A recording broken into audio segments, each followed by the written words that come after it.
Nous lui apprenons juste à être utile. C'est bien pour elle d'apprendre dès son plus jeune âge.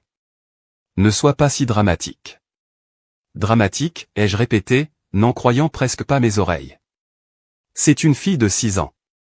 Elle devrait être en train de jouer avec ses cousines, pas de récurer des assiettes qu'elle ne peut même pas atteindre. Et en plus, vous lui criez dessus, vous la traitez de bonne à rien? Qu'est-ce qui ne va pas chez vous? Mon père, qui n'avait rien dit jusqu'alors, a pris la parole. Écoute, Estabon, ce n'est pas si grave. Nous lui avons juste demandé d'aider un peu. Les filles de Clara n'ont pas à faire ça parce que, eh bien, ce sont nos vraies petites filles. Ces mots ont été comme un coup de poing dans l'estomac. Vrai, ai-je dit, la voix basse mais pleine de mépris. Donc Sophia n'est pas réelle? C'est pour ça que vous la traitez comme une ordure? Parce qu'elle est adoptée? Ma mère a essayé d'arrondir les angles. Ce n'est pas ça, Estabon. Nous voulons juste qu'elle soit responsable.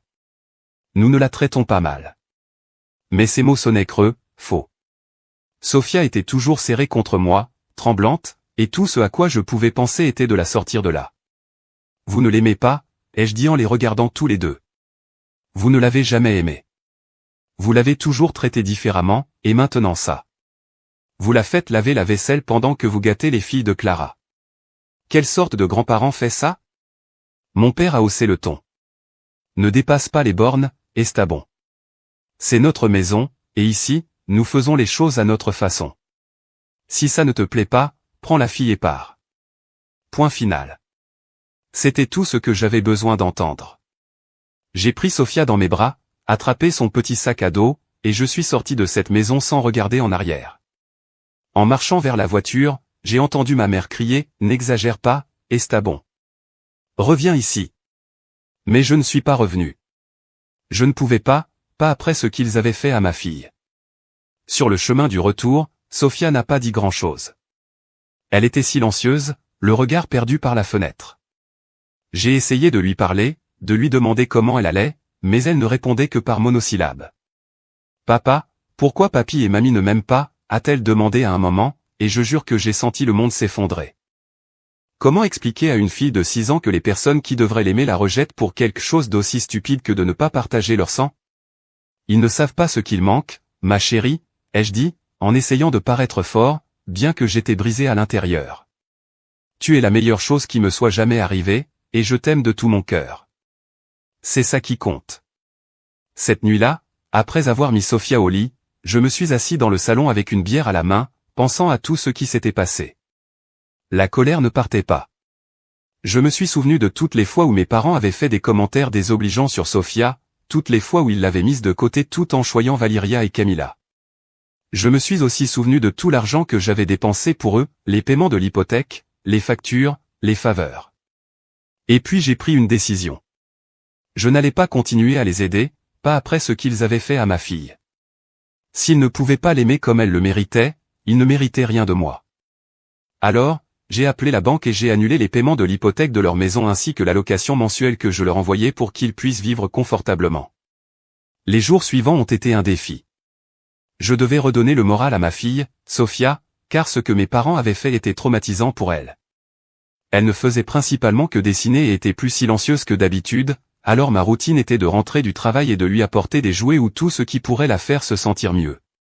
Le week-end, nous allions au parc, et je lui achetais sa glace préférée, mais rien ne semblait fonctionner. Elle restait silencieuse et triste. Quelques semaines après ce qui s'est passé chez mes parents, mon téléphone s'est mis à vibrer sur la table de la cuisine. Je préparais le dîner pour Sophia, qui jouait avec ses crayons de couleur dans le salon, fredonnant une chanson qu'elle avait apprise à l'école. J'ai regardé l'écran. C'était mon père, Romero. J'ai hésité une seconde avant de répondre, mais une partie de moi voulait entendre ce qu'il avait à dire. Peut-être, pensais-je, aurait-il le courage de s'excuser pour ce qu'ils avaient fait à ma fille. Estabon, sa voix semblait tendue, presque désespérée. La banque nous a envoyé une lettre. Ils disent que les paiements de l'hypothèque sont en retard. Que s'est-il passé? Tu les faisais toujours. Il y avait une pointe de reproche dans son ton, comme si j'étais obligé de continuer à soutenir leur monde pendant qu'ils détruisaient celui de Sophia. Je suis resté silencieux un instant, sentant la colère que j'avais essayé de calmer remonter en moi. Payez-les vous-même, ai-je répondu avec une froideur qui m'a surpris moi-même. Je ne vous donnerai plus un centime. À l'autre bout du fil, j'ai entendu ma mère, Cécilia, pousser un cri étranglé. Mon fils, tu ne peux pas nous faire ça, s'est-elle exclamée, clairement sur haut-parleur. C'est notre maison, la maison où tu as grandi. Nous n'avons pas de travail, tu le sais. S'il te plaît, ne sois pas si cruel. Sa voix s'est brisée, mais je n'ai ressenti aucune pitié. Ses larmes sonnaient faux, comme si elle jouait la comédie pour me manipuler. Cruel, ai-je répété, serrant le téléphone si fort que j'ai cru que j'allais le casser. Est-ce cruel d'arrêter de payer l'hypothèque d'une maison qui n'est pas la mienne? Ou est-ce cruel de crier sur une fille de 6 ans qu'elle est une bonne à rien pendant que vous la faites récurer des assiettes qu'elle ne peut même pas atteindre? Ce qui est cruel, c'est de la faire se sentir sans valeur pendant que vous gâtez les filles de Clara. Dis-moi, maman, qui est le cruel ici? Il y eut un lourd silence. Je pouvais les imaginer dans leur salon, fixant le téléphone, cherchant des mots pour se défendre. Finalement, mon père a parlé avec ce ton autoritaire qu'il utilisait quand il voulait imposer sa volonté.